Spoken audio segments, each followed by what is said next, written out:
1978.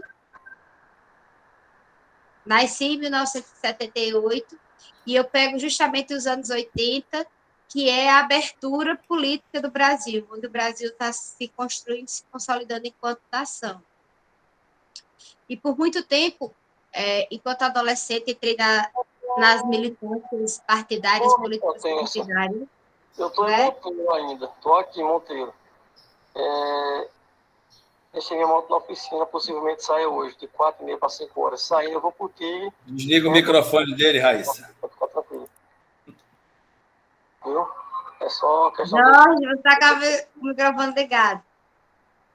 Então, assim, a gente pensou que chegou uma época que a gente pensou que a gente haveria consolidado esse país enquanto nação, pelo menos no sentido de respeitar o direito do próximo, né? De respeitar as diversidades, de respeitar as nossas diferenças. E por um bom tempo a gente viu isso.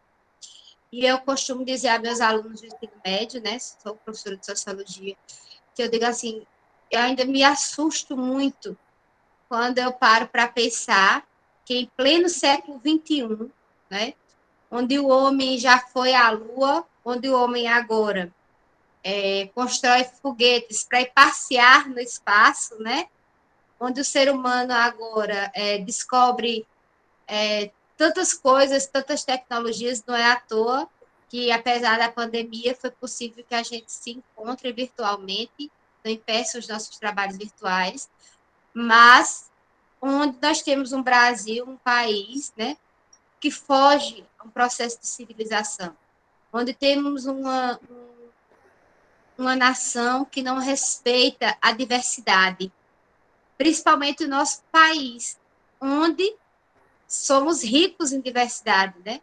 A nossa própria configuração de nascimento do ser brasileiro, brasileiro de verdade, eu digo quanto aos meninos que a minha genética por parte materna, é descendente de alemãos que vieram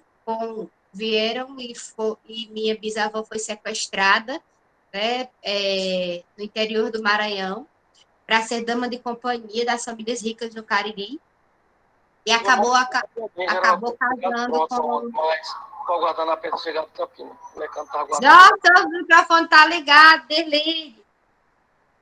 E acabou casando com um negro que foi alforriado, porque como ela era a dama de companhia da filha do patrão, foi dado o induto de alforria para que ela pudesse casar com um negro. Né? E por parte paterna, eu tenho descendência indígena, né? Como meu avô dizia, de índio pegado dentro de cachorro, e de negros que fugiram, conseguiram fugir dos navios negreiros de Recife e conseguiram se instalar no que hoje a gente conseguiu, né? A UFCG consegue, junto com o pessoal da educação do campo, junto com o pessoal de sociologia, formar o quilombo, que é o quilombo do sítio Cantinho. Então, assim, eu digo que eu sou a pura brasileira. Quando me perguntam, quando pedem para me definir, eu digo que eu sou a brasileira, né? Então, é muito difícil você pensar hoje em um país, né, onde o direito do negro não é respeitado, né?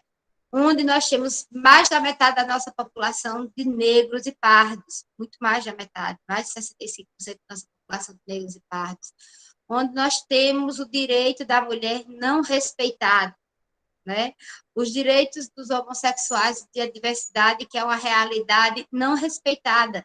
Então, como é que a gente consegue construir, né, uma nação soberana se a gente não tem, por parte dos nossos próprios líderes, né, o respeito a essa diversidade, onde a gente escuta da boca do nosso dirigente maior, né, a falta de respeito para com essas pessoas que nós chamamos de minoria, que na verdade são maioria. São minorias porque o som da voz dela não ecoa tão alto quanto a voz da família tradicional brasileira, assim podemos apelidar, né? Mas que são pessoas que estão aí. Então, enquanto a gente não aprender a respeitar a diversidade brasileira, de um país onde a desigualdade afeta diretamente os nossos lares, né? Onde eu digo assim, eu digo a meus alunos, eu tenho uma frase muito horrível de dizer, mas eu sempre digo em todas as aulas. A pandemia, que foi Kaique, uma das piores coisas que aconteceram na humanidade nos últimos tempos, talvez a maior pandemia que nós já tivemos, mas ela, para tudo, tem um propósito. Eu acho que serviu para... disso?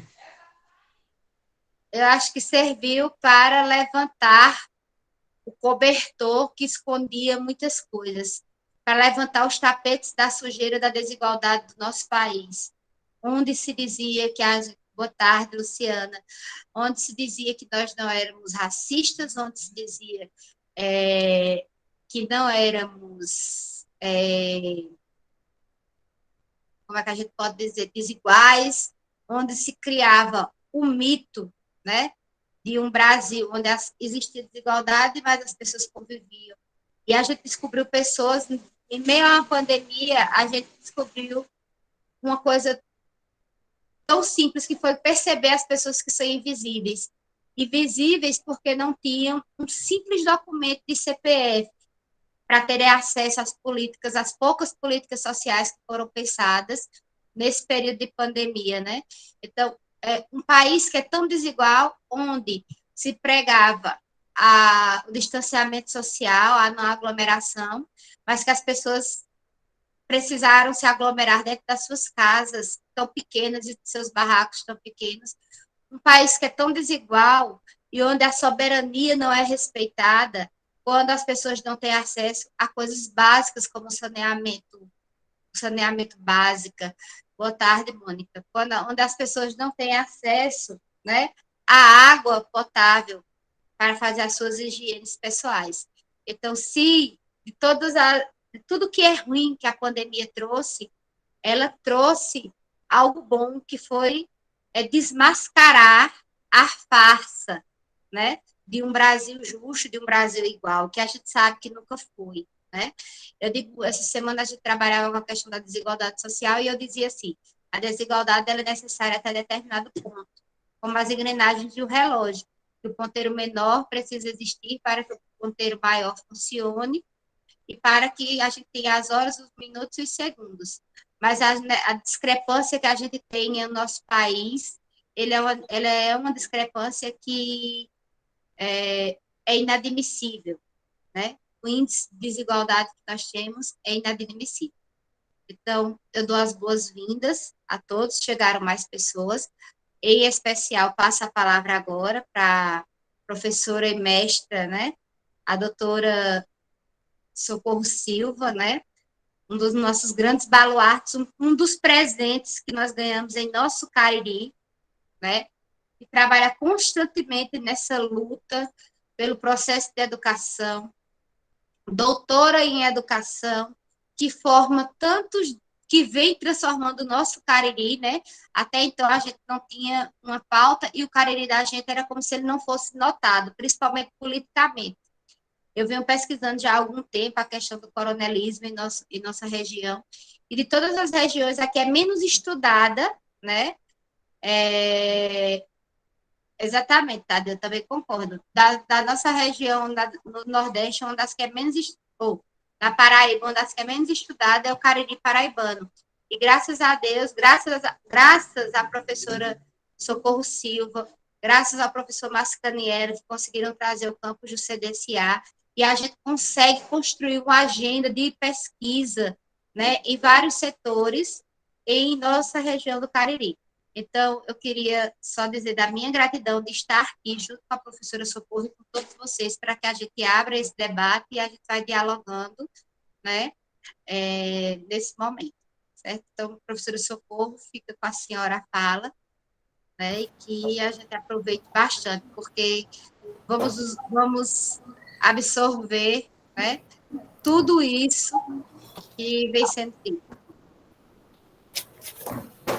Então, boa tarde a todos, todas e todes. Gratidão, né, pelo convite, estar aqui conversando com vocês, muito feliz de compartilhar com os colegas e as colegas que estão fazendo parte deste momento, né, de um espaço tão importante de fortalecimento da luta em defesa do direito à educação e da escola pública. E nosso Cariri não poderia ficar de fora exatamente de contribuir, né? No momento que nós estamos vivendo, Paulo Freire diz que nós estamos vivendo nesse momento uma questão epocal. A questão epocal é porque dentro desse nosso sistema a gente já vive situações limites de forma permanente. Mas dentro dele surge uma questão epocal, que é essa pandemia, que traz para a gente ainda muito mais desafios. Porque a gente vive um tempo de sobressaltos, um tempo de incertezas, mas também um tempo de ousadias e de resistências, principalmente contra o desmonte dos direitos sociais, e dentre estes a educação. Essa pandemia que nos ataca, ela não veio sozinha, como bem disse Kátia, né? É um prazer enorme estar vendo Karina aqui, estar vendo tantas outras pessoas conhecidas que vão aparecendo aí nas janelinhas. As janelinhas têm sido nossa resistência também nesses tempos, né? Brígida, prazer imenso. Essa pandemia, ela não veio sozinha, né? Ela explicitou o processo de destruição da natureza, de privatização da vida, de destruição do mundo do trabalho e dos direitos sociais. Isso é muito sério. Mas ela traz resistências, e eu considero a Conferência Nacional Popular de Educação uma resistência. Acho que no momento que os fóruns estaduais, e aí, no caso, o Fórum Estadual da Paraíba, encampou essa proposta de que vai realizar a Conferência Nacional Popular de Educação, que vai fazer isso acontecer no Estado, nos municípios, nos territórios da Paraíba, eu acho uma forma muito forte de resistência e, consequentemente, de fortalecimento das 40 entidades que, a nível nacional, se colocaram no lugar de manter firme a defesa do que foi aprovado na Conferência Nacional de Educação de 2010 e 2014. O próprio tema da conferência, né, ela já traz para a gente um mote de debate muito profundo.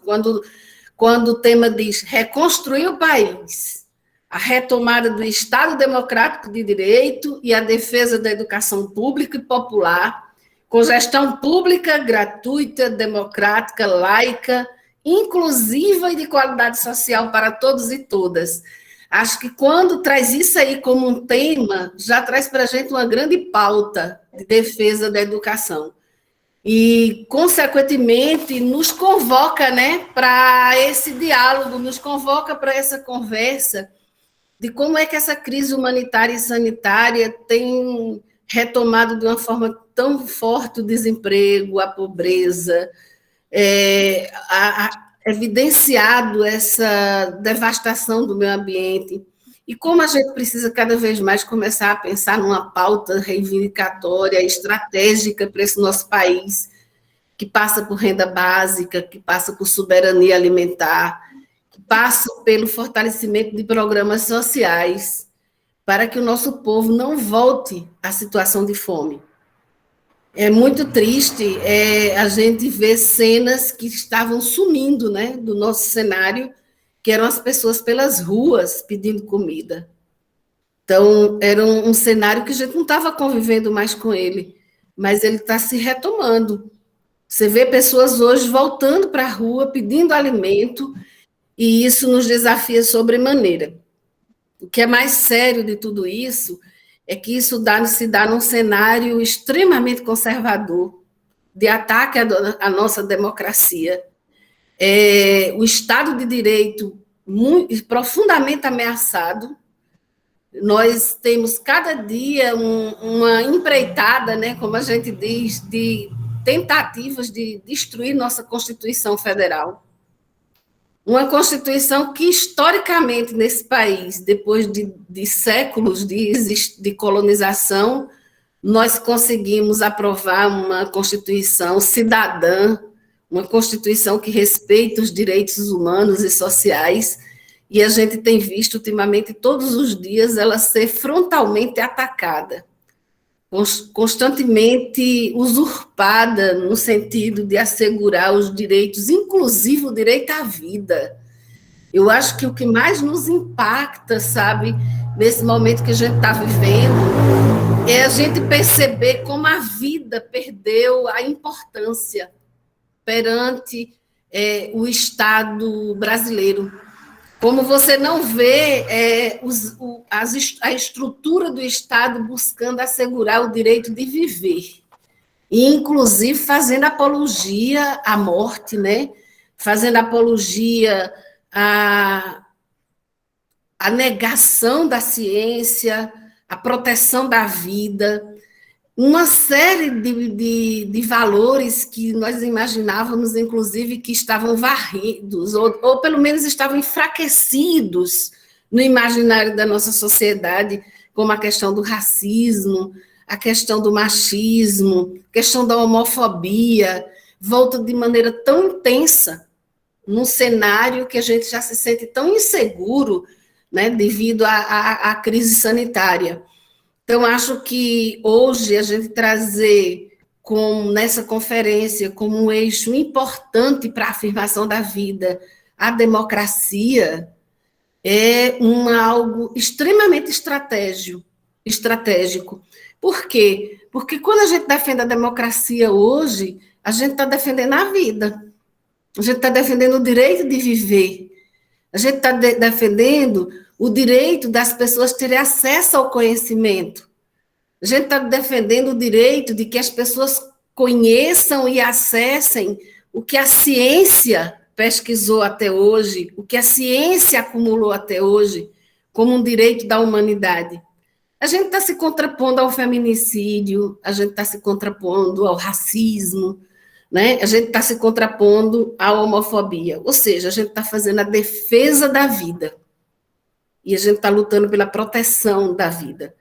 Então, eu acho que esse elemento do eixo da democracia se torna um eixo importante para que a gente possa continuar tendo um Estado de direito e não um Estado de exceção.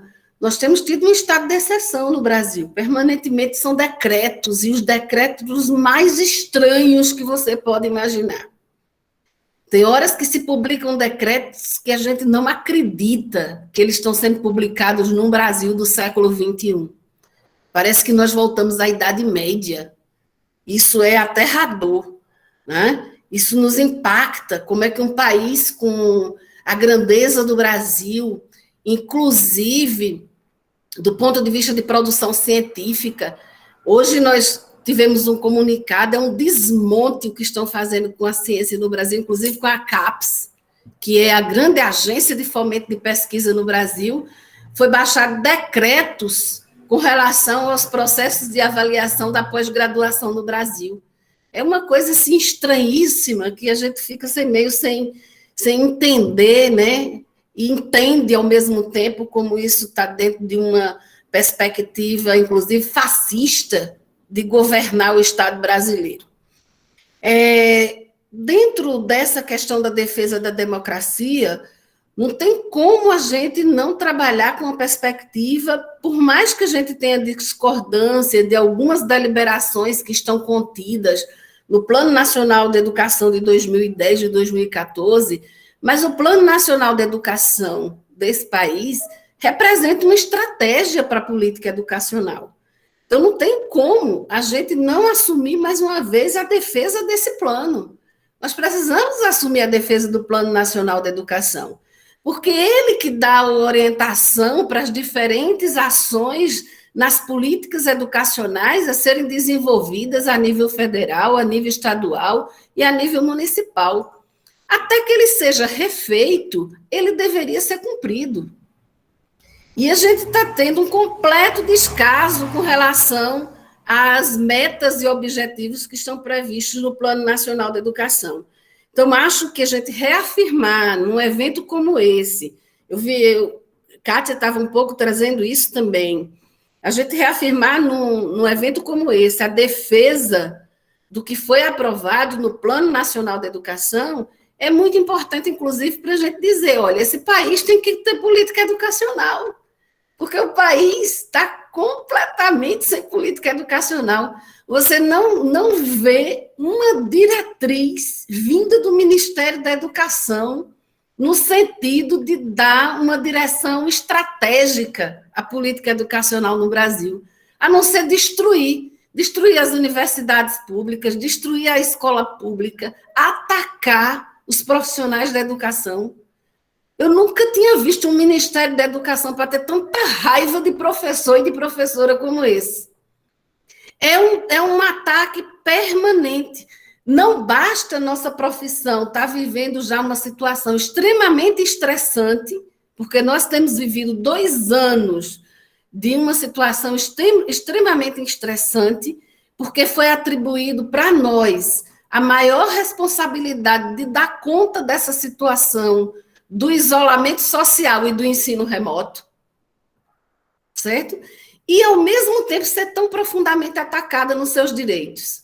É busca de desmontar piso salarial, é busca de desmontar concurso público, é querer construir uma instabilidade na profissão, nos deixar ainda num clima de maior segurança e, ainda por cima, controlar o que a gente vai ensinar, como é que a gente vai ensinar e como é que nós vamos avaliar. Então, nós nunca tivemos, na história desse nosso país, um nível de controle tão forte sobre o trabalho docente como nós estamos tendo ultimamente. E é um processo de desrespeito, sabe? Porque o tempo todo é buscando colocar a sociedade contra a categoria do magistério. Inclusive no sentido de dizer como se nós não estivéssemos trabalhando, sabe? Quando a gente sabe que durante esses 2 anos nós trabalhamos como nunca, porque eu, particularmente, tenho trabalhado nesses 2 anos, eu sempre trabalhei muito, mas nesses 2 anos eu tenho trabalhado de uma forma assim espantosa. É manhã, tarde e noite, não tem horário. Inclusive na minha casa se transformou no local de trabalho, né? Então, isso aumenta ainda mais a jornada de trabalho, isso ainda precariza mais as condições de trabalho, né? Porque a gente trabalha com o que tem, com as condições que nós temos, e ainda fica uma coisa que a gente trabalha por conta da gente. Porque até se minha internet agora parar aqui, eu nem me comunico mais com vocês. Entendem? Então, é muito intenso esse processo e nós precisamos reagir a isso. E aí, tem algumas coisas que eu acho que nesse eixo, além dessa coisa da gente fazer a defesa do Estado democrático de direito, de defender a democracia, de mostrar que isso é defesa da vida e que os direitos sociais não podem continuar sendo atacados como estão, passa, claro, pela defesa do Plano Nacional da Educação, passa pela defesa do Fundeb.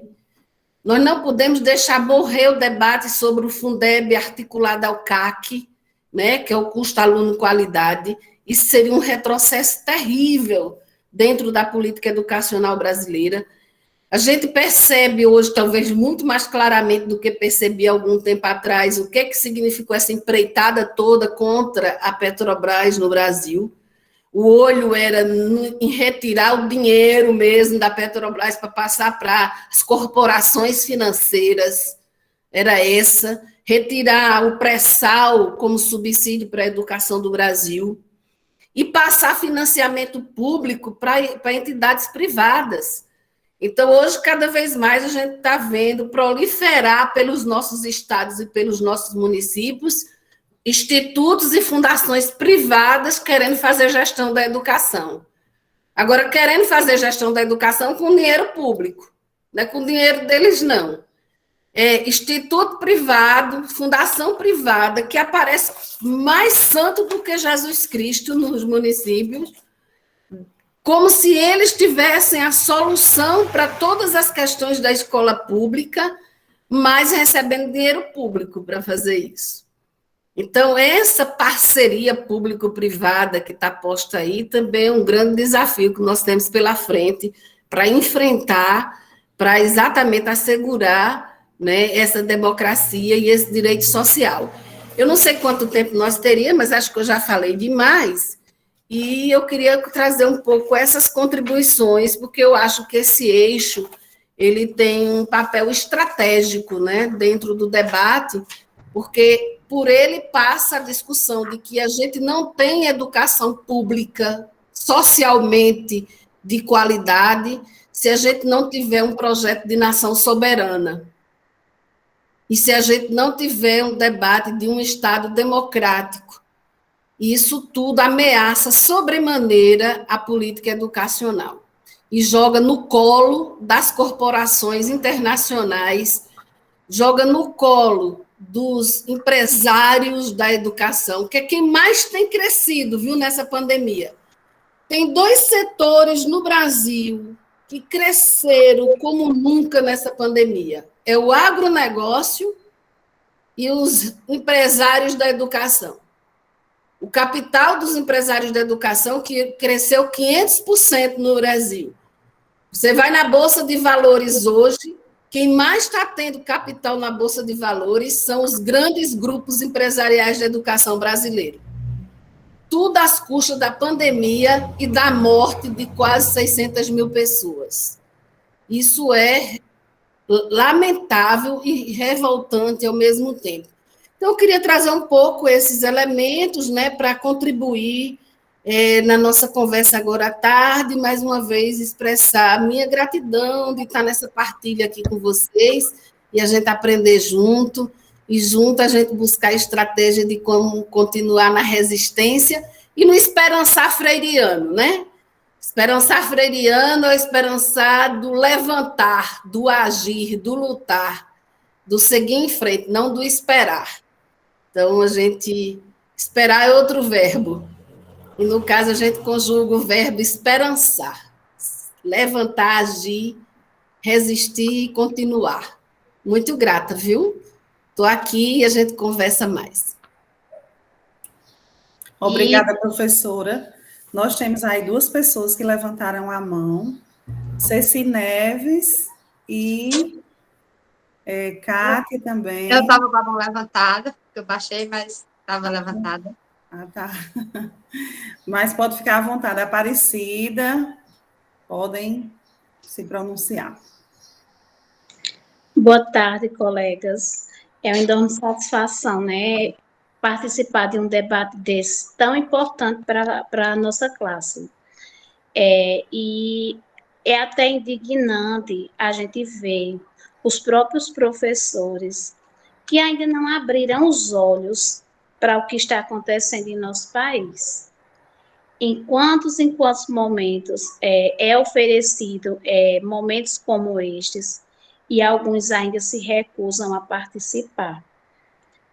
Aproveitam-se desse momento de pandemia, esses governantes, para fazer com que não possamos calar nossas vozes, né? Não podemos ir para as ruas, não podemos expor nossas opiniões. Muitas vezes, as palavras que são colocadas em redes sociais são tidas como fakes, quando, na verdade, precisamos acordar não para amanhã, mas para hoje. Tem uma PEC aí sendo votada, onde a carga horária vai ser diminuída. E quando é diminuída a carga horária, não é tão somente a carga horária, mas é também nossos salários.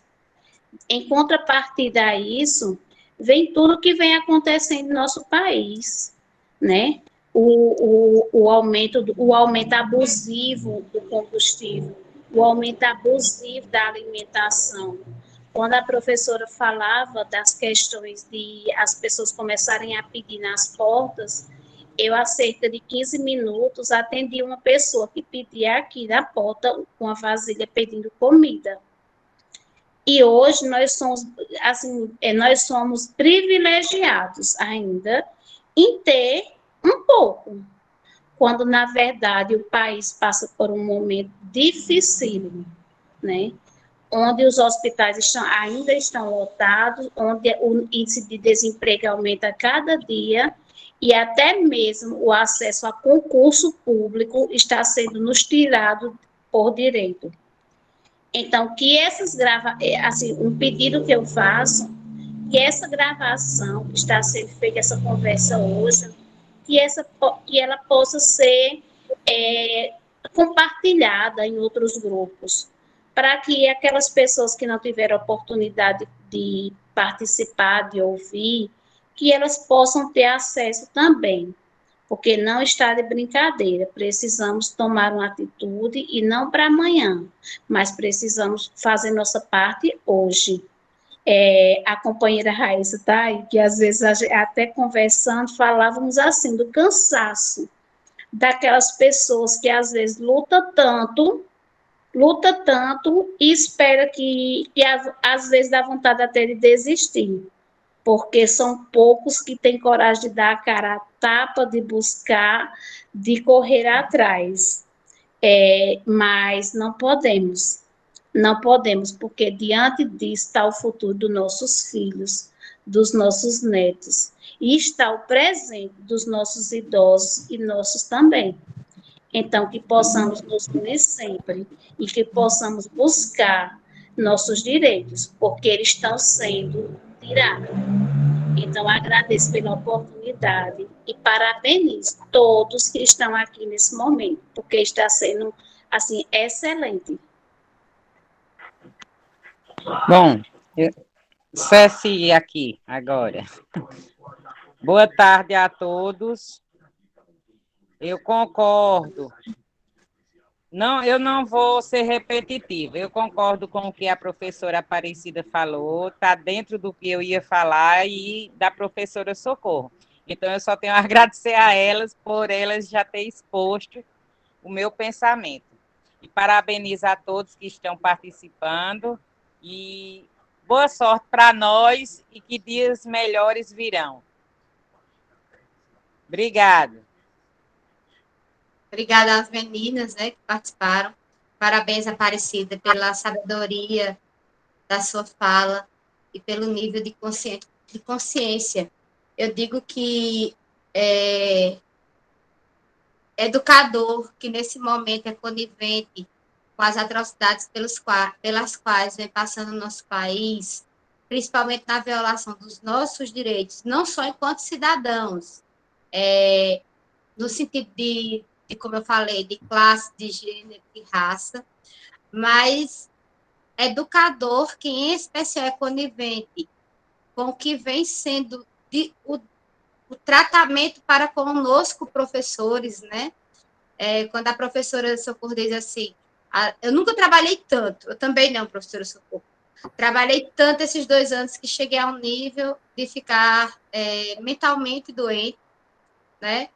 Porque a gente não sabia que caminho tomar, né? As palavras que surgiram tão da moda, resiliência, e se reinventar em meio ao caos. E nós, professores, fomos, acima de qualquer coisa, resistência. Eu acho que a gente nunca foi tão resistente e tão duro de ser quebrado como nós estamos sendo, para quem realmente é professor.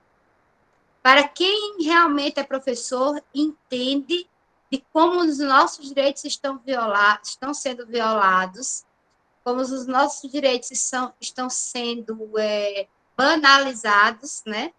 Quando a gente nunca viu cenas tão grotescas e cenas tão horríveis, quando a gente tem o centenário do maior pensador de educação, do maior baluarte da educação, do personagem mais estudado em todo o mundo, não é só do Brasil, a pedagogia de Paulo Freire, onde foi homenageado no mundo inteiro, e nós temos um ministro da Educação que sequer fez uma nota em suas redes sociais.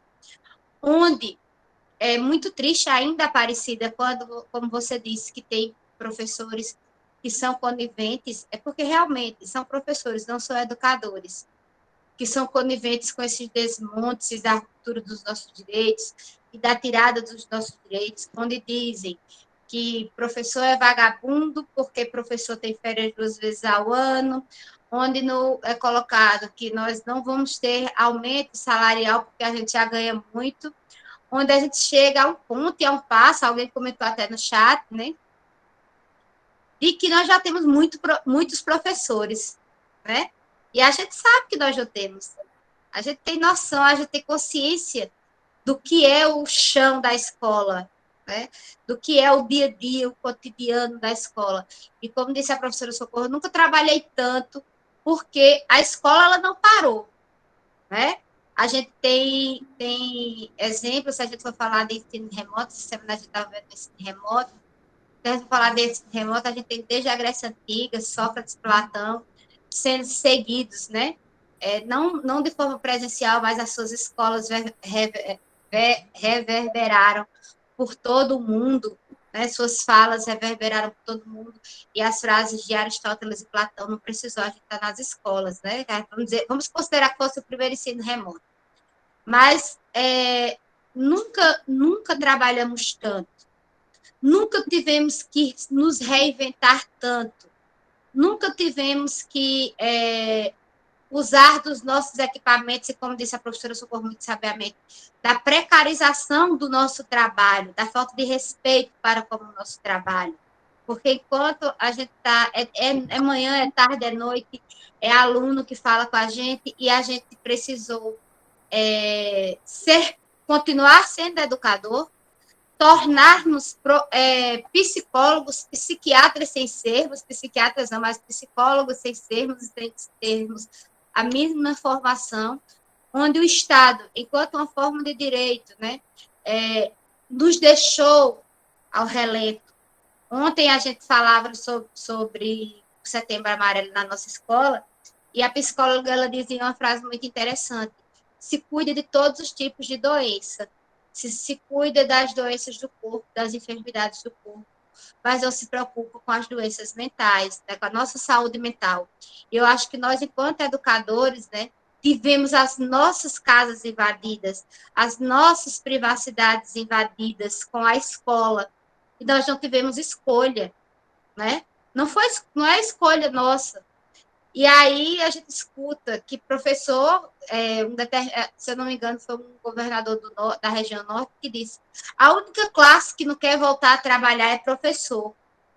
E assim, e não percebe que, na verdade, foi a única classe que não parou de trabalhar em um só minuto, né? Desde nós tivemos no dia 17, não esqueço nunca, eu amo já gostava de Raul Seixas e amo a música dele, diz: o dia que a Terra parou, que o mundo parou, né? Não esqueço nunca o 17 de março de 2020, né? Quando disseram: vamos fechar tudo. Vamos fechar tudo, sem que houvesse nenhuma previsão de volta, sem que houvesse nenhuma preparação para a gente, e a gente teve que reaprender. Nós tivemos que nos reinventar, nós tivemos que tirar dos nossos baixíssimos salários, né? Eu digo assim, eu sempre comento com meus colegas, eu nunca vi, né, me desculpe se tiver algum promotor presente, mas eu nunca vi um promotor ou um juiz chegar do fórum e, se não tivesse papel, ele continuar trabalhando. Ele vira as costas e sai. E nós, enquanto professores, não digo que seja missão, não digo que seja dom, também, mas não. Mas nós não trabalhamos em torno apenas porque é nossa missão, trabalhamos porque nós precisamos sobreviver também. E nós tivemos que nos adaptar, nós tivemos que, em meio à alta do dólar, tentar comprar computadores melhores, e muitos não conseguiram, eu, por exemplo, não consegui. Tentei comprar um celular melhor, né, que dá mais trabalho do que o antigo, muitas vezes. Tive que aumentar a qualidade da minha internet, porque não dava conta do trabalho que eu tinha que fazer, e ainda escutar um desmonte tão grande em um processo de um país que se diz democrático, né? Nunca foi tão árduo, nunca foi tão difícil ser professor, e nós continuamos a resistir, nós continuamos resistindo, e nós continuamos sem deixar que nossa voz fosse calada, né? Continuamos falando, né? E agora correndo muito perigo, né, professora Socorro?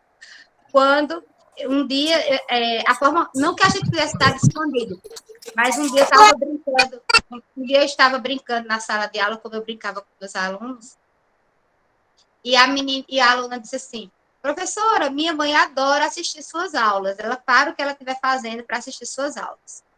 No momento, claro que você se sente extremamente envaidecido, mas também me despertou para muitas coisas e para ter muito cuidado com as palavras que eu dizia. Porque o que estava sendo dito em sala de aula, né, principalmente para quem é professor de sociologia, para quem é professor de filosofia e para quem é educador em vários sentidos, principalmente na área de humanas, né, estamos sendo perseguidos e é uma verdadeira caça às bruxas, né, onde tem aluno que foi instigado a filmar professor que falasse mal do nosso sistema democrático, né. Então, assim, a gente nunca viu um processo de um país, um estado com tanta corrupção. A gente nunca viu um país num desmonte tão forte, com uma concentração de renda, né, professora Socorro? Onde a gente tinha 1% concentrado e agora a gente tem 2% na maiores riquezas. 2% da população concentra o maior número de riqueza do nosso país, onde a gente nunca viu, nunca mais, concordo muito com a Aparecida, a cada hora, cada dia, se eu ficar com minha porta aberta, né, são pessoas na sua porta pedindo, e antes eles pediam alguma ajuda, mas é pedindo alimentação, né? Então, nós precisamos fazer essa retomada desse Estado de Direito ao qual estamos, né? Essa reconstrução do país, né? E isso começa, eu acho que os grandes protagonistas desse momento somos nós, enquanto educadores, né? Enquanto tudo que você diz e que você olha, que você coloca, concorda com você, mano, e a gente concorda, e a gente vê o que Paulo Freire disse, e a gente vê tudo isso sendo colocado como se Paulo Freire fosse um louco, fosse um alienado, e que Paulo Freire ensinou, esqueci a palavra que eu disse, que é sermos seres degenerados, né? Escutei que Paulo Freire degenerava a mentalidade das pessoas. Então, a gente nunca viu um estado de desmonte tão grande e tão doloroso. Então, se você é um educador, e eu concordo com essas quase 70 pessoas que temos aqui em sala de aula, nesta sala de aula, que viemos para aprender, e viemos para entender que a nossa luta é o nosso momento de resistir, né? Vamos retomar as aulas agora, como a gente veio comentando, do sindicato, sem que houvesse uma conversa, sem se perguntar se haviam condições, sem escolas onde, no nosso município, por exemplo, não tem uma pia para se lavar as mãos, onde a gente tem um prédio sucateados, quem está no dia a dia do ensino básico sabe do que eu estou falando, e a gente tem pais que chegam para ameaçar o professor se ele não aceitar o que o aluno diz. Ou nós temos escolas que não têm a mínima condição de serem reabertas, porque não tem banheiro, os banheiros são extremamente precários, onde as escolas não têm água, onde as escolas não têm pia para as crianças lavarem suas mãos, onde, como é que eu vou ensinar esse menino a usar e que ele necessita trocar de máscara, se não foi feito um processo educativo, né?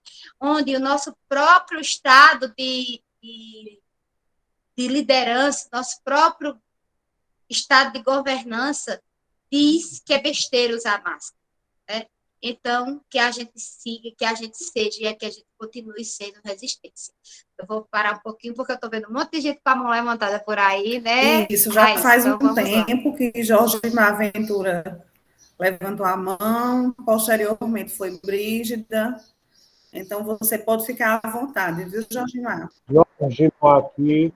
Jorgimar aqui, de São João do Tigre, professor de História da rede estadual e da rede municipal. Eu acho interessante esse discurso de lutar por democracia e por Estado democrático de direito, só que a gente, professor, comete pecados no dia a dia com relação a isso. A gente fala disso como se essa luta por Estado Democrático de Direito estivesse muito distante e estivesse somente na esfera Brasília. Quando não, essa luta por esse Estado Democrático de Direito, ele tem que ser contextualizado.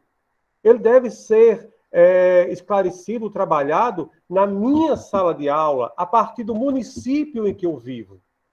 Eu não posso mudar o Brasil, eu não posso mudar o mundo sem mudar a realidade do município no qual eu vivo.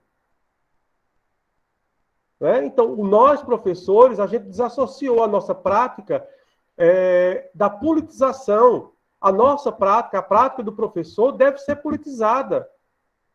Não no sentido menor da palavra, mas na maior acepção dela. Né? A gente tem que questionar esse Estado Democrático de Direito nos nossos municípios. Nossos professores, em cada município nosso, de cada um que está participando aqui, estão com os direitos reconhecidos? Os prefeitos reconhecem? Os prefeitos dão aumento?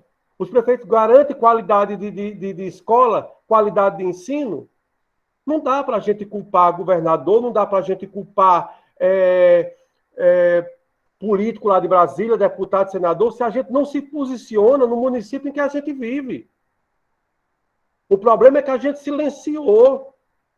A nossa prática está desassociada da questão política. A gente não está levando os nossos alunos a pensar.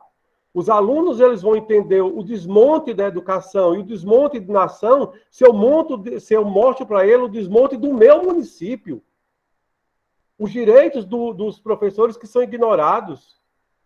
As condições dadas aos alunos para que nós tivéssemos esse ensino remoto. Qual foi o nosso posicionamento enquanto professor? O meu aluno teve celular? Tinha celular de qualidade? Tinha internet? Como é que eu posso questionar Brasília, o governo estadual, se eu não questiono o meu próprio município? Como eu posso falar de Brasília, de Bolsonaro ou de qualquer um outro que esteja lá, quando eu, enquanto professor, voto num deputado estadual ou federal, da base do governo estadual e do governo federal, que votou e vota contra o professor? Que discurso é esse de professor? A gente teve agora deputado estadual, que inclusive é votado aqui em São João do Tigre, é votado em Sumé, é votado em São Sebastião do Buzeiro e tantos outros, mas que votam constantemente contra o professor. E o problema é que a nossa prática, a gente, professor, a gente está querendo resolver um problema que não é nosso. O problema é do Estado. Como a professora Kátia falou, qual o promotor que trabalha se faltar papel? Só que o nosso posicionamento de professor é completamente errado. Quando falta papel, eu compro resma de papel e levo para a escola. Quando falta material, eu providencio. Quando tem uma festa na escola, eu que compro os presentes e levo para a escola. Gente, isso não é posicionamento, isso não é lutar por direitos, não. A gente não está se posicionando, a gente não está formando cabeças pensantes. O professor ele não está tendo conhecimento do valor que ele tem e do poder que ele tem de formar opinião. Quando eu me posiciono, eu levo aquele meu aluno a pensar também. Por que o professor se posicionou daquela forma? Mas eu não posiciono. Na maioria dos municípios pequenos que a gente vive, há dois polos, um A e um B. Às vezes, nenhum dos dois presta, mas eu me posiciono com relação a somente um para garantir direitos meus ou de familiares e me silencio diante de tudo que acontece. Agora, isso é professor, é político, é tudo. Não dá. A luta pelo Estado Democrático de Direito não começa em Brasília. Começa nos nossos municípios, começa em nossas salas de aula, começa na rua, começa em eu defender o meu sindicato na minha localidade, defender o meu professor da minha localidade, seja ele do município ou do Estado. O professor tem que se posicionar Não tem que estar resolvendo o problema de que é do Estado, não, e manter uma educação de qualidade. Falta isso, é o professor politizar a sua ação.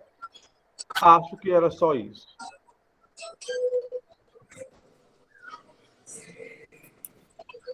Agora, Brígida, pode ficar à vontade. Boa tarde a todas e todos. É um prazer imenso estar aqui com vocês todos. Encontrar a professora Socorro Silva, um grande abraço.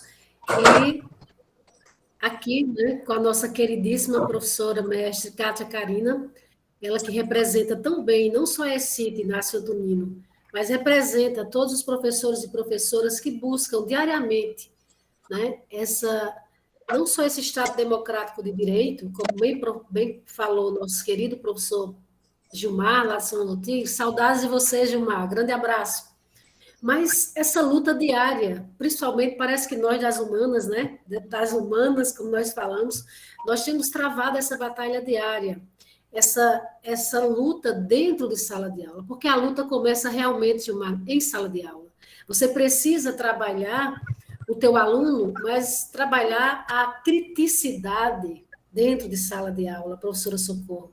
Você precisa realmente mostrar os fatos que estão acontecendo e ou fazer aquela espécie de escuta, mas uma escuta reflexiva, né? Levar o teu aluno a fazer, aliás, não gosto nem de chamar de aluno, estudante, a fazer essa reflexão, porque trabalhando, lendo, relendo, essa PEC 32, como nós estamos vendo aí, esse desmonte que está acontecendo nesse país em todos os setores, em todos os níveis. Vamos falar aqui de educação, porque é do que nós estamos falando agora, e é o grande pilar, né? É o que sustenta realmente a base, tanto a básica quanto a superior, educação básica e superior. É o verdadeiro desmonte que ocorre nesse país, nesse desgoverno que parte lá de Brasília, né? Desse congresso que considera um dos piores congressos de todos os tempos, desse centrão que tem o governo no colo e diz vai para lá, vem para cá, como sempre fez na realidade. Então, esse desmonte da PEC 32, nós teremos aí, gente, é preciso que os professores façam essa reflexão. Eu faço em sala de aula, não sei se vou chegar lá daqui a uns dias, quando eu estiver em sala de aula, me prender, sair, né, professora? Porque hoje nós estamos aí, tudo pode acontecer com esse governo que está aí, nos controlando ou querendo nos controlar. Nós não podemos negligenciar a nossa praxis, nós temos que aliar o nosso discurso com a nossa prática, e isso a gente tem que fazer a partir da sala de aula. Nós teremos aí uma redução orçamentária drástica, muito maior, aí tanto para o ensino superior quanto o básico, é o fim aí de determinado tempo de férias, é o controle das nossas carreiras que esse governo quer. Controle, a palavra é essa, determinando o que se deve, né, gente, e o que não se deve ser ensinado. O que é pior é a precarização da pesquisa, que já vem acontecendo, mas com a PEC 32 é um tiro no coração, é uma precarização da pesquisa científica e, portanto, da carreira de cientistas. Nós que já exportamos os melhores e os maiores cérebros, né? Porque eles não têm como ficar aqui.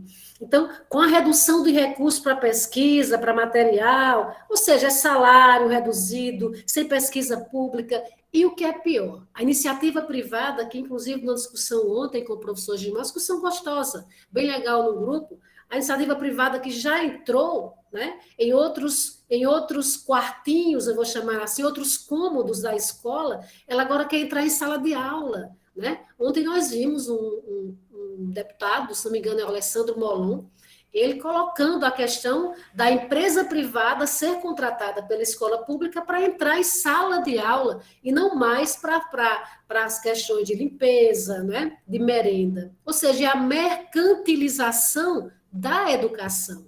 É isso que nós estamos vendo agora, né? E o que se quer fazer, o que esse governo fascista quer fazer, o que essas pessoas que o aplaudem querem fazer, é justamente isso, é acabar justamente com esse processo democrático de diálogo, esse diálogo que nós estamos tendo agora. Imagina no governo aí acabando aí o nosso processo democrático de direito. Isso não mais poderia acontecer.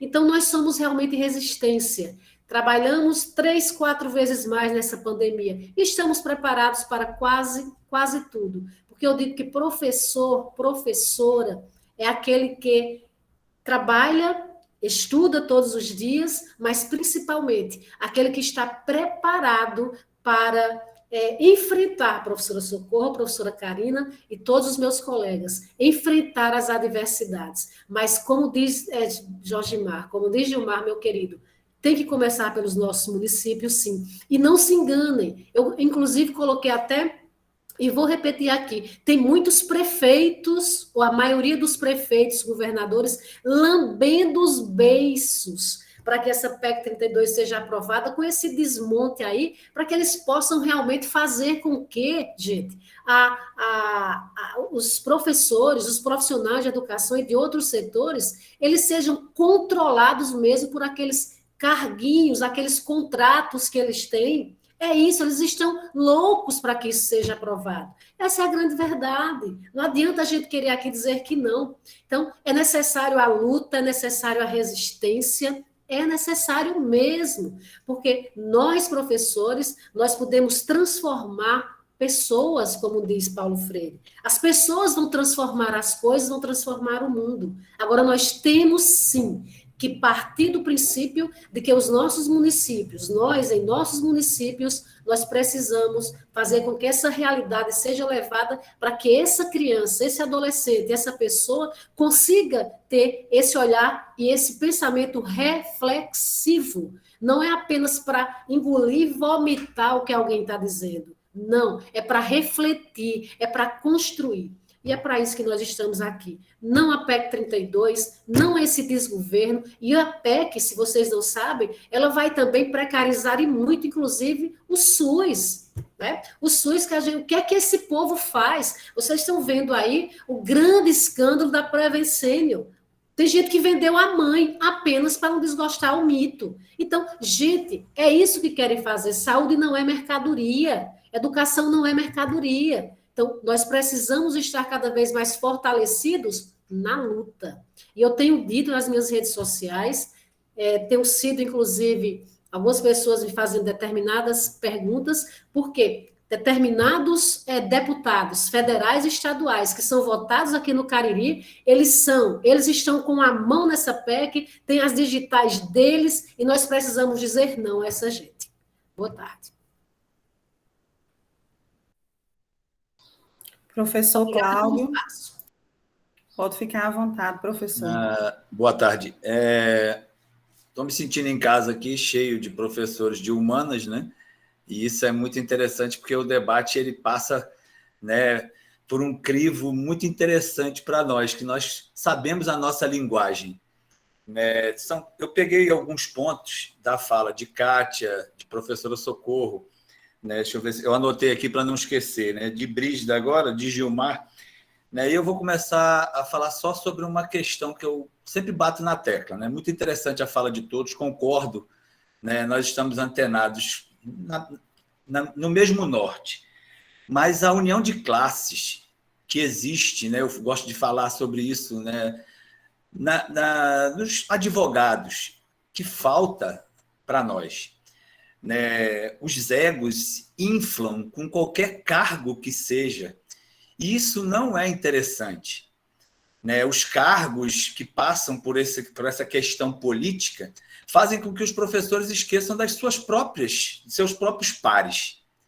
Né, esse ponto eu peguei com a fala de Gilmar, né, só para, né, dar uma alimentada nesse ponto. Nós temos que nos unir enquanto classe. Se isso não acontecer, nada vai ser mudado. Né? Realmente eu concordo com o Gilmar na questão municipal. Eu sou professor de Geografia e História e eu sempre bato muito na tecla da importância da história e do entendimento do espaço local. Né? O local é mais importante do que o todo, porque se eu não conheço minha casa, eu não vou conhecer meu bairro e não vou conseguir partir para lugar nenhum. Quanto à primeira fala de Kátia, eu anotei aqui para não esquecer os nomes, que eu sou péssimo para nomes, né, sobre a construção desse Estado de Direito. Eu tenho 10 anos a mais que você, Kátia. Eu sou de 68. Então, eu vi a minha infância numa ditadura militar. Minha família ela é bastante diversificada e eu tenho, né, um falecido tio que era militar, não era da linha dura, vale ressaltar, né, ele era da Sorbonne, mas eu via a questão do militarismo, das imposições, nas escolas que eu fui estudando quando eu estava mais próximo, né, desse lado da minha família. E a gente viu a construção desse Estado de Direito nas diretas já, né? Viu a armação dos militares naquela questão do pluripartidarismo para quebrar a esquerda, que estava muito fortalecida. E isso a gente foi construindo até chegar, né, no ponto que eu tenho grande orgulho, inclusive eu estou com a página aberta aqui, a Constituição de 1988, principalmente o artigo 5º, né, que eu trabalho muito com os meus alunos. A gente debate muito sobre isso. Então, nosso trabalho é difícil. Eu costumo dizer o seguinte: a família, em todas as suas instâncias, em todas as suas formas, elas estão em estado de concordata. O Estado já está falido há muito tempo. E tudo isso é jogado descaradamente, sem um pingo de vergonha, para as escolas. Com coisa que nós possamos resolver tudo sem ter o mínimo necessário: salário e estrutura, que Kátia colocou muito bem, né? Com escolas sucateadas. Nosso município, a gente está até, as escolas municipais, temos pouco que reclamar, porque as escolas estão muito bem conservadas, vale ressaltar. Isso aí eu não posso, né, dizer que não, mas está faltando muito, principalmente na questão salarial. Eu trabalho 36 horas em uma escola e 25 no município. Eu gostaria de ter um pouquinho mais de tempo, né? Como a professora Maria do Socorro falou, a gente não parou de trabalhar. Quem fala que o professor não trabalhou, né? Ele não conhece a nossa vida. A verdade é essa.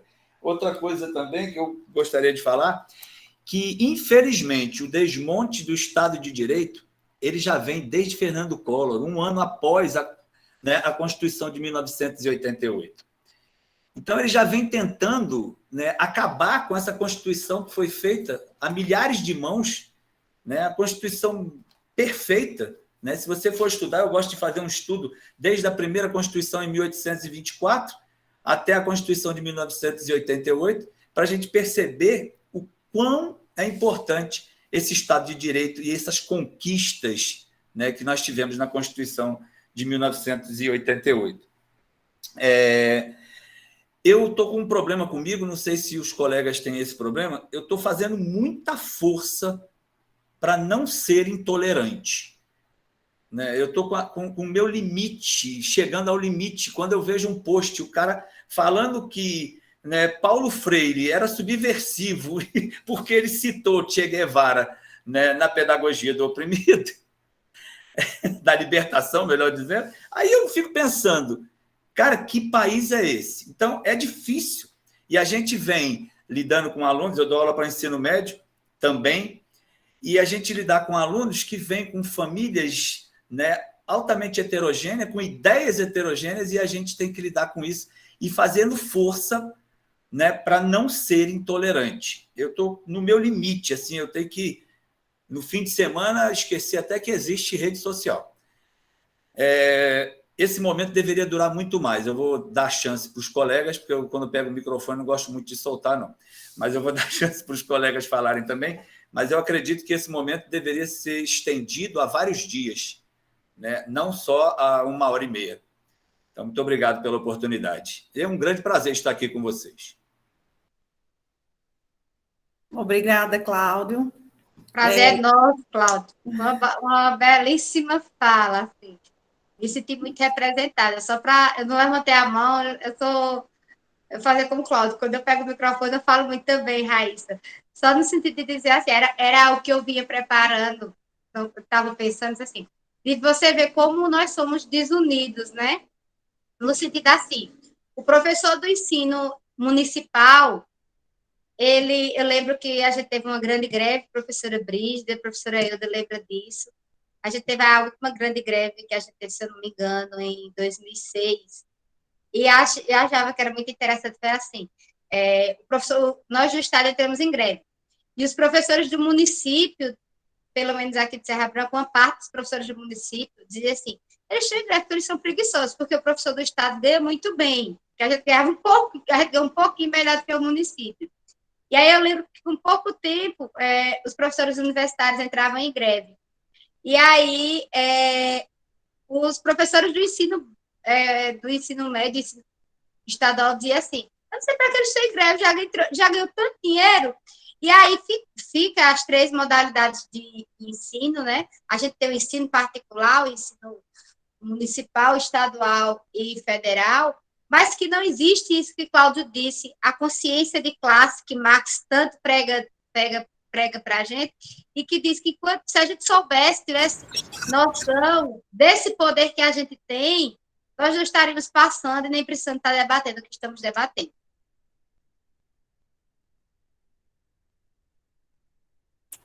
Nós temos aí na fila Aparecida e, posteriormente, Socorro. Pode ficar à vontade, Aparecida. Boa tarde a todos e a todas. É um prazer estar nessa discussão. Fui aluna da professora Socorro Silva, onde iniciei minha jornada pedagógica com ela no município de Fagundes. Agradeço, bom revê-la, professora, boas lembranças, gratidão. E a Cátia Carina, prata da casa, vamos dizer assim, trabalhamos juntas. Conheço a conduta, conheço a procedência, conheço a vontade de participar e transformar o Cariri, a Paraíba e o Brasil com as ações que ela sempre desempenhou. Faz história por onde passa. Um prazer, Carina, estar com você nessa sala. E queria, assim, considerar todas as falas, mas levantar um questionamento onde me incomoda enquanto professora, enquanto vereadora. Nós temos a maior audiência pública, eu diria até maior do que a Rede Globo, que é a sala de aula, professores que são capacitados, que estudaram, e eu me pergunto como é que a gente se deixa, mesmo sendo resistência, usando a fala de Karine e de todos os colegas professores que já me antecederam, somos resistência sim, somos caririzeiros fortes, mas a gente tem alguma coisa no nosso ímpeto, que não nos deixa avançarmos, sermos ouvidos e ser considerados nesse país tão grande. Então, assim, eu queria que a gente tentasse pensar junto o que é que de fato acontece, que a gente não consegue mexer com essa massa, que são nossos alunos, a pensarem e agirem diferente. Por que é que a gente tem professor ainda conseguindo concordar com o pensamento de um gestor bolsonarista, um homofóbico como Bolsonaro, né? Como temos alunos que postam coisas absurdas, horríveis. Então, assim, eu fico me perguntando, o que está acontecendo com nós, professores? Mesmo sendo resistência, aonde estamos pecando? Como é que a gente não consegue ter pautas, por exemplo, com relação às eleições de diretores escolares nos municípios, tanto na rede estadual como na rede municipal? Por que aceitamos ser cargo indicativo de político A, político B? Por que a gente não consegue, por exemplo, discutir a importância do aluno que veio da professora Socorro Silva enquanto aluno da educação do campo, que eu conheço essa história dessa luta dela, passei por isso, tão importante, onde a gente precisa discutir a importância de conviver com o semiárido, e esse aluno foi capacitado para isso, e ele não tem espaço no concurso público, o concurso não tem vaga. As prefeituras abrem editais e não tem vaga para aluno que é educador do campo, assim como os agroecologistas, né? Como é que a gente não consegue discutir, por exemplo, pensar em uma pauta e discutir isso e fazer valer todos os trâmites legais, enquanto sindicato, a questão das percas salariais que o professor tem quando se aposenta, que é um absurdo. O professor que ganha já é uma mixaria, quem é professor da rede estadual municipal ganha mixaria no Nordeste brasileiro, no Cariri, e quando se aposenta, perde aí em torno de R$ 1.500. Isso é um absurdo, aonde ele vai mais precisar. Tem professor que está se mantendo em sala de aula, perdendo aí o que disse a fala do professor, perdendo o seu Eu esqueci a palavra que ele disse, mas ele disse assim, eu tô no fim da resistência nesse sentido, né? Eu tô e as pessoas Perdendo a tolerância. perdendo a tolerância, né? Então tem professores cansados, mas estão ali por conta que tem que manter o pão de cada dia na mesa da família grande que tem em casa e não consegue sair da sala de aula para pedir aposentadoria. Então assim, eu queria muito, eu acho que a gente, depois que a gente recebeu a UFCG em Sumé, eu acho que a gente tem, assim, um baluarte de pensadores e que tem condições de ajudar os municípios e ajudar o Estado, a gerência de Monteiro, por exemplo, a pensar uma política de educação diferente. Aí eu fico me perguntando, onde estamos errando por não sabermos nos colocarmos? Então, eu fico assim, o que a gente tem que fazer, professora Socorro Silva, enquanto gestores, enquanto professores, na mão de quem a gente tem que pegar para a gente se organizar e pautar essas histórias e tantas outras que eu acho que precisam ser pautadas, e encorajar, eu acho que a gente precisa esperançar, mas a gente precisa encorajar as pessoas a se organizarem nos seus espaços de base, nas suas comunidades rurais, espaço pequeno. Porque eu me lembro muito, eu não sou da época das eclesiais de base, mas a professora Socorro Silva, nos seus discursos, nas suas falas, junto com o professor Severino Zé de Lima Xangai, falavam muito disso e do belíssimo trabalho que essas entidades eclesiais propuseram, fizeram história no município. Isso foi desmontado. E a gente não consegue mais discutir nessa lógica de emancipação, de liberdade. A gente está cada dia mais preso aos políticos municipais, aos discursos, digamos assim, autoritário e conservadores, né? E de dependência dos professores, dos alunos, das comunidades como um todo, das suas políticas públicas. Eu me despeço por aqui, deixando um grande abraço a todos e dizer que estou muito feliz por estar aqui e que isso possa, pela UFCG, ser provocado, professora. Debates com as secretarias, eu não sei se...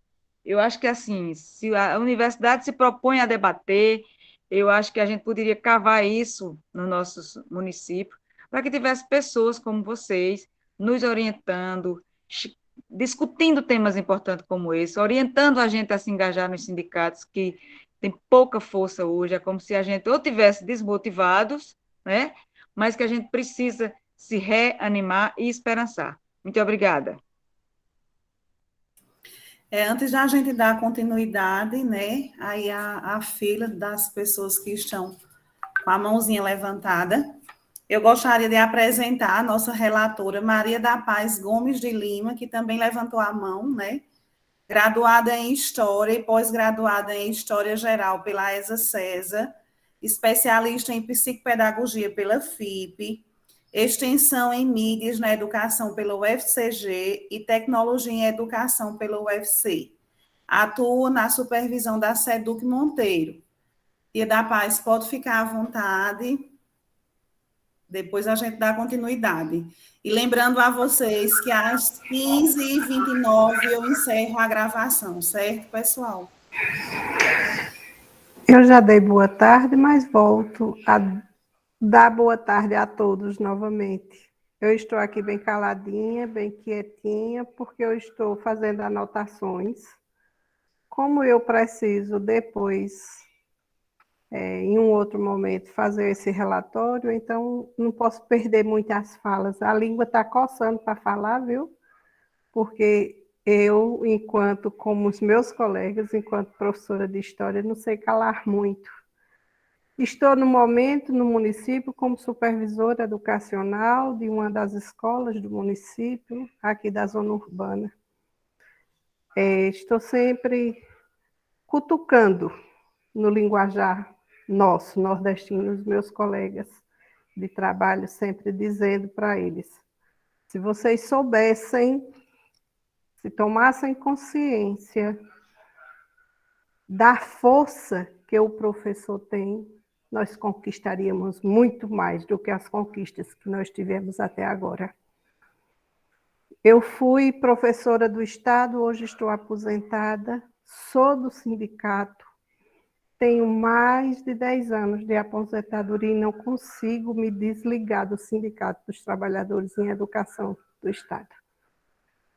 Tive uma atuação bem forte na minha época, onde participei, não sei se alguém aqui lembra de Damião, que veio de João Pessoa trabalhar em Monteiro, e nós caminhamos muito por essas escolas para tentarmos fazer uma greve e não deixarmos os nossos professores, colegas molegas entrar e dar aula. Fechamos porta, ficamos em portão, e eu acho que essa luta precisa acontecer novamente. Nós estamos com medo do quê? Estamos muito quietos, balançando muito a cabeça, estamos muito lagartixas. Não podemos deixar que isso aconteça, porque a gente diz assim, não, vamos esperar um outro evento, alguma coisa acontecer de forma diferente. Não, a gente não pode calar. A gente tem que reagir. E a gente só reage fazendo a conscientização, não só dos nossos alunos, mas, infelizmente, dos nossos colegas de trabalho.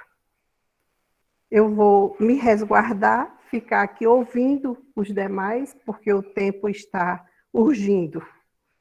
Eu preciso deixar que os outros falem, para que eu possa anotar mais. Obrigada.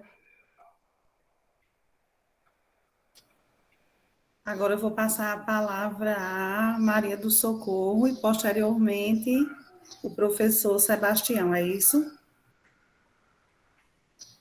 Pode ficar à vontade, Maria do Socorro. Veja só, pessoal, particularmente, eu acho que tem uma fragilidade na metodologia da conferência. Porque eu acho que a grande contribuição da conferência é se, quando ela chegasse nesses espaços municipais e territoriais, ela fizesse o diagnóstico desses eixos em cada lugar, e não fosse um aprofundamento do eixo nacional. E do debate, né? Claro que tudo tem uma vinculação, tudo tem uma relação, não tem como a gente discutir o local sem articular com o nacional, mas que a gente pudesse ter um espaço maior de aprofundamento sobre a realidade do território do Cariri. Quando me convidaram, vim fazer a conversa aqui com vocês, trouxe a pauta nacional, porque está sendo a metodologia utilizada, né? Mas, particularmente, eu acho que a gente fazer um espaço de conferência territorial e não aprofundar como é que o território do Cariri vem materializando essas questões, quais são os avanços que estão tendo no território do Cariri, quais são os desafios que estão postos para o território do Cariri dentro de cada eixo temático desse, eu acho que é limitante isso. Porque debate político geral e aprofundamento político geral não precisa a gente fazer uma conferência para ter, a gente faz uma live. Agora, dentro de uma perspectiva de construção de agenda, de plataforma política, nós devíamos estar fazendo um diagnóstico do Cariri. Como uma caririzeira, eu, desde 2009, que eu voltei para o Cariri, né? Assim, voltei para ficar, trabalhar, atuar, contribuir. E a gente sabe que dentro do Cariri essa questão é muito complexa. E o professor Jorge Mar já trouxe um diagnóstico preciso sobre isso. Né? Nós não conseguimos avançar do ponto de vista de poder público, nem para um poder público gerencial. A gente continua tendo o poder público nos municípios do Cariri, são patrimonialistas, são familistas. Para os docentes atuarem no Cariri, é muito complexo. Se você não for concursado, você fica calado. Porque se você falar, você nunca mais trabalha naquele município. Você pode até trabalhar no outro município do Cariri se for contrário ao grupo do que você saiu. Mas, se não, você não fala. Quem fala, eu falo porque eu sou professora da universidade, sou concursada pelo governo federal. Mas, mesmo assim, ao falar, tem municípios que não aceitam que eu vá na Secretaria da Educação. como se a Secretaria da Educação fosse propriedade do gestor que está no plantão naquele momento. Entende? Então, assim, é uma relação muito patrimonialista, a coisa pública é privatizada, as famílias é que dominam os territórios, e fazer política educacional numa relação dessa é extremamente complexo. Então, os colegas que são do magistério dos municípios, eu acho eles extremamente corajosos. E tem muitas vezes que tem determinadas questões que eu, particularmente, prefiro assumir do que deixar eles que assumam, porque eu sei que isso vai custar o emprego deles. Mas é muito delicado discutir política educacional num cenário desse. Porque, na verdade, o que a gente está vendo no Cariri é que a maioria das contrarreformas estão sendo implantadas pelos gestores públicos municipais do Cariri sem questionar. A gente não vê quase reação dos gestores públicos municipais do Cariri em questionar, por exemplo, a implementação da BNCC. Nós temos resistência dos professores em efetivar a BNCC, mas enfrentam tensão permanente com as equipes das secretarias, em sua grande maioria. São poucas equipes de secretarias de município. Eu trabalho com os 29, praticamente, municípios do Cariri desde 2009. Então, tem poucas secretarias municipais que a equipe da secretaria é solidária, companheira e tem identidade de categoria docente, no sentido de compreender que não são inimigas dos professores, apenas exercem cargos e funções diferentes. E que, portanto, não se juntam com os professores para resistir à contrarreforma que está em curso. Contrarreforma de currículo. Se você tem grupo de professores em município que resistem a adotar a BNCC, eles são pressionados, certo? Porque você tem alguns municípios, eu não vou citar aqui, mas eu sei todos, que resistem a implementar a BNCC de qualquer jeito, tem postura crítica, tenta fazer diferente, tenta adotar outras maneiras, mas uma grande maioria está assimilando a BNCC e está, inclusive, impondo ao seu corpo docente adotar a BNCC de qualquer jeito. Certo? Você vai para o debate sobre avaliação. A grande questão é o município, quando sai o IDEB, quem faz mais propaganda, se o seu município foi isso ou aquilo no indicador de desempenho, sem questionar o que é que significa o IDEB, sem questionar o que é que está por trás da concepção de avaliação do sistema de larga escala e o que é que isso traz para a autonomia do município. Então, para mim, essa conferência, a gente devia estar botando o dedo nessas feridas, entendeu? A gente devia estar conversando sobre isso. A gente devia estar pensando que estratégias nós vamos construir no Cariri que sejam estratégias de assegurar a autonomia dos municípios e assegurar a escola pública e socialmente contextualizada e referenciada no Cariri. Aí eu acho que sim. Agora, a gente vir para cá fazer fala e se contrapor o que o governo federal está fazendo de desmonte dos direitos sociais, dos direitos públicos, mandar fora o genocida e no município a gente aplicar toda a política dele, para mim é uma tremenda contradição.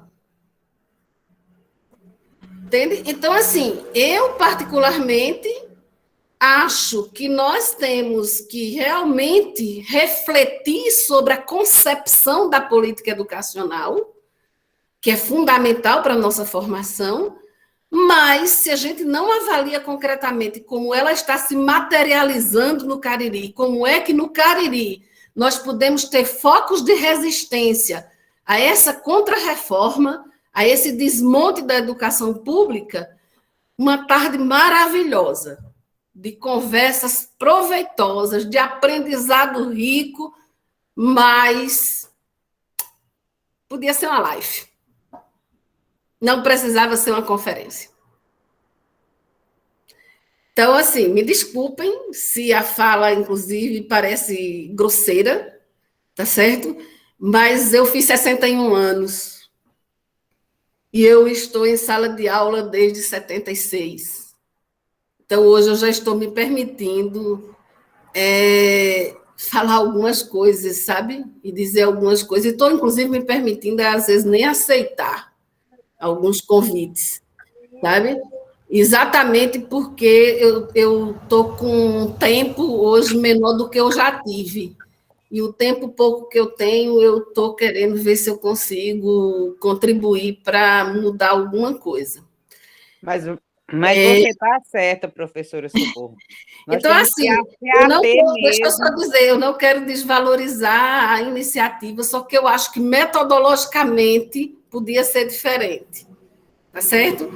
Porque senão eu não vou ver diferença. Olha, eu já participei da fala no Estado, eu já participei da uma fala nacional, e eu sinto que acaba sendo a mesma tônica.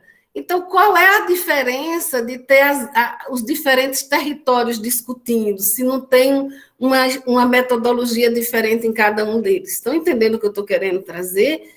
E eu concordo. E eu compartilho, eu estou nessa pandemia fazendo formação para professores de 19 municípios do Cariri, fazendo isso de forma remota, e toda segunda-feira eu escuto essas pessoas e a fala delas vem recheada de depoimentos, que são depoimentos que nos questionam sobremaneira, sabe?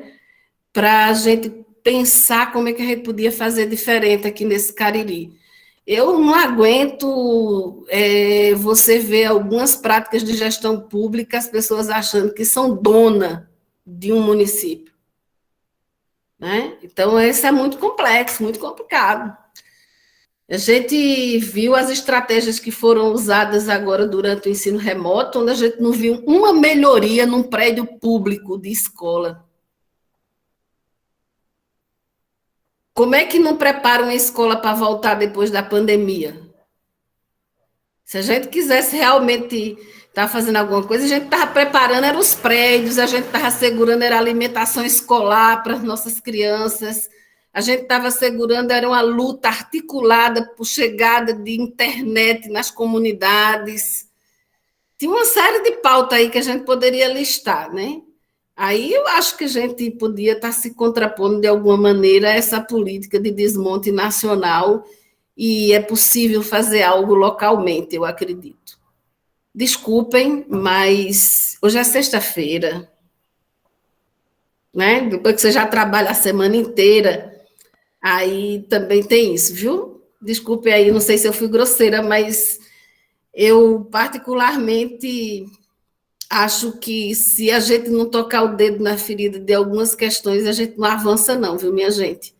Agora, eu, como toda caririzeira, eu acho legal conversar, viu? A gente pode ficar aqui até 6 horas da noite que eu fico conversando aqui, mas vocês não ligam, não. Pessoal, infelizmente, eu vou precisar encerrar, mas eu vou ouvir, né, o professor Sebastião, porque já faz um tempo que ele levantou a mãozinha, e eu não vou encerrar sem lhe ouvir, tá certo? Tá, obrigado. Eu Cícero também faz um tempinho já, viu? Finalizando a fala dele, aí você faz o encerramento. Acho que eu vou ser muito breve, porque eu já estava observando as falas de vocês, e a fala que nos pressionou muito foi a fala de Josimar e da professora Socorro. Acho que é uma fala que ela contempla o nosso contexto e uma reflexão para se pensar melhor a educação do Cariri. Porque eu acho que eu sou professor de geografia e do Estado e de sociologia também, professoras, e eu me fico assim inquieto porque a estrutura de poder que nós temos no Cariri impede qualquer avanço no que diz respeito à educação, porque ela trata de um alinhamento com o poder que está aí. Então, acho que ela chama atenção, acho que a professora Socorro, ela chama atenção para essa reinvenção, para essa reflexão sobre a nossa região do Cariri.